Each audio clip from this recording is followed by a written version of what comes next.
Hello people, welcome one and all to Jojo's Learning Club.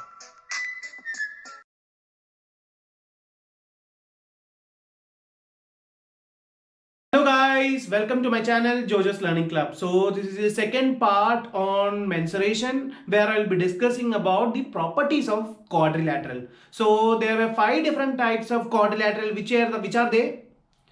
Rectangle, square, rhombus, parallelogram and trapezium. And on this video we will discuss about the properties of each of these quadrilateral. Okay, first let's start with rectangle. You can see that this is an example of a rectangle. My figures are not too good, my artistic skills are not too good, still I have managed to draw these figures. Okay, so this is an example of a rectangle. So what are the properties of a rectangle? All 4 angles are right angles. You can see that when a right angle is there, you always represent this angle as a so it means that these angles are 90 degree. So you can also see that 90 into 4 times it is 360 degrees. So sum of the angles of a quadrilateral is always 360 degree. So all 4 angles are right angles. Okay. So all 4 angles of a rectangle will be always right angles. Then opposite sides are parallel. You can see that the side AB is parallel to CD. Parallel to CD means like at each point of this line, you can see that they have equal distance. That's what meant by parallel. So they are parallel. AB is parallel to CD. You can also represent it as AB is parallel to DC or CD. Anyway, again, AD is also parallel to BC. Opposite sides are parallel and equal in length. That is, AB is also equal to DC and AD is also equal to BC. Then one more property is that diagonals AC and BD are equal in length. The diagonal is what? When you draw a line from the opposite corners of a quadrilateral, then they form a diagonal. So the diagonal AC and BD are equal in length and they bisect one another, means what? They cut into 2 parts equally. That is, the diagonal AC cuts the length. If you take a point O over here, then this diagonal AC cuts the diagonal DB at point O. That is, they cut bisects. That is what bisects means. It cut into 2 parts. Okay, so that's all the properties of rectangle. And now let's take a square. What is the main property of a square? All the sides of a square are equal in length. So that is almost the second. All 4 sides are equal in length. Then the next property is what?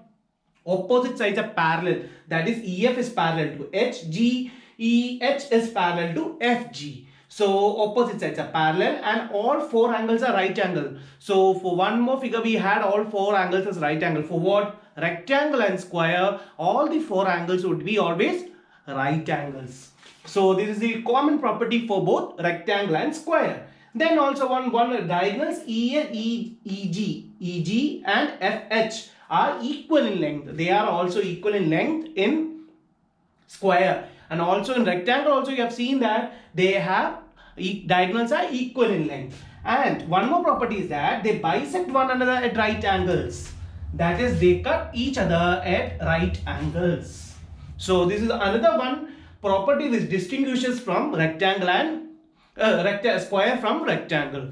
So once again, the properties are what? All 4 angles are right angles and opposite sides are parallel and equal in length. That is, all 4 sides are equal in length. Then also what? Diagonals EG and FH bisect one another and they cut at right angles. So these are the properties for a square. Now let's take the example of a parallelogram. Parallelogram is somewhat similar to rectangle and it takes some of the properties of rectangles. So let's see what is a parallelogram. Parallelogram, what? Opposite angles are equal in a parallelogram.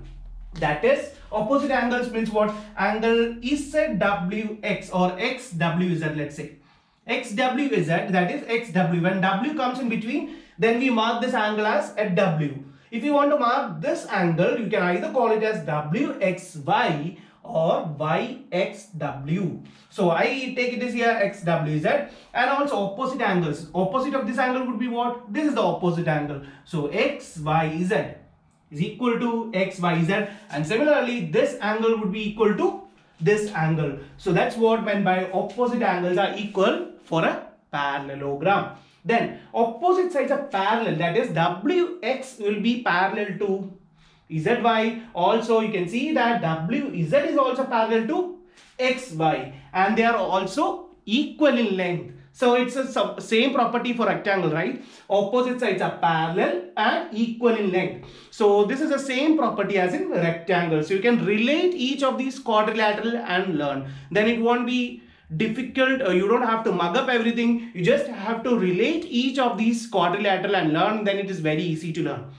Okay, then the diagonals W, Y and X, Y, Z bisect one another. It is also the same property as in rectangle. So it takes two of the properties from rectangle. The only difference is what? In rectangle, all the angles are right angles. But in a parallelogram, what? Only the opposite angles are equal. I hope it's clear.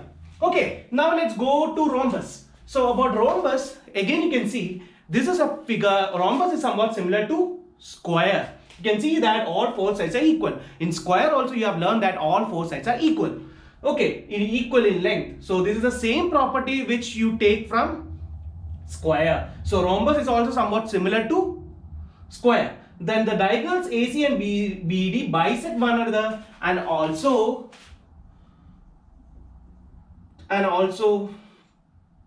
cut each bisected right angles. Diagonals AC and BD are similar. So you can see that this property for rectangle and parallelogram, they only bisect one another. They don't cut each other at right angles. But for square and for rhombus, for both, they bisect each other and also cut each other or bisect each other at right angles. So this is the property similar to square and rhombus. And also about trapezium. Trapezium is also a kind of quadrilateral where only one main property is that EF, the one side will be always parallel to, or one side will be always parallel. That is here EF is parallel to HG. So these kind of quadrilateral is called trapezium. These are the 5 different types of quadrilateral. Once again, what were they? First one is rectangle. Rectangle is somewhat similar to parallelogram. Then square. Square is similar to rhombus. Then the last one is trapezium. So you can always relate each of these quadrilateral and learn, then it will be very easy. I hope it's clear. And on the next video, we will do some work problems based on the properties of quadrilateral to find what kind of quadrilateral is that, and also to find the angles from the question.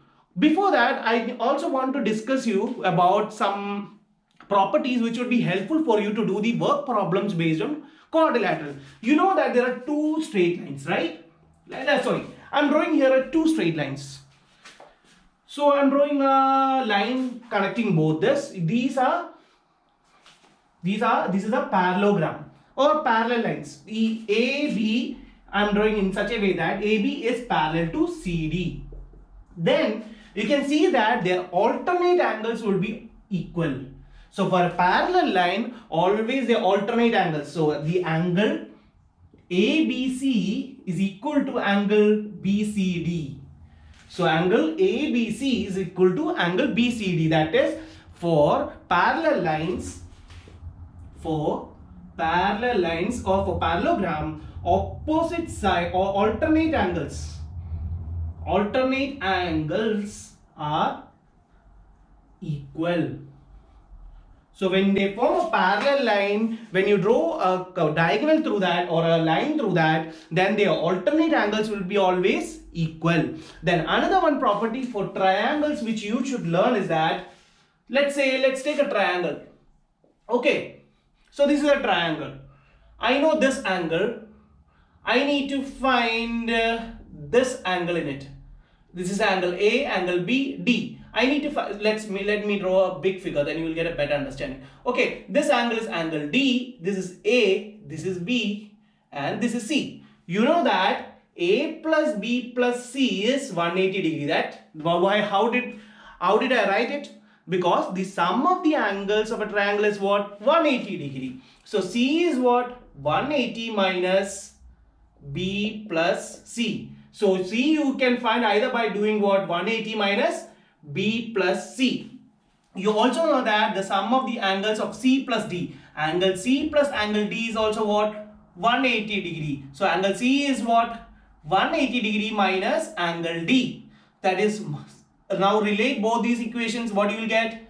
Angle D is equal to angle B plus angle C. That is, if you want to find an angle, the external angle, the sum of the interior opposite angle is equal to the external angle of this angle. For example, to find C, you just have to take the 180 degree. So the external angle would be the sum of the interior opposite angle. So if you want to find C, A is one of the interior opposite angle and also B is one of the interior opposite angle. So to find the external angle, what you have to do? You have to just take the sum of the interior opposite angles. And also for parallel lines, when you draw a diagonal, then their alternate angles would be always equal. So these are two important properties which I wanted to share, because for doing work problems based on properties of quadrilateral and to find the angles, you need these two properties. That's why I discussed for now. Okay, and also for I'm discussing for the time being only the problems based on closed plane figures with straight lines. For circles and its properties, I will be taking an entire different section on it.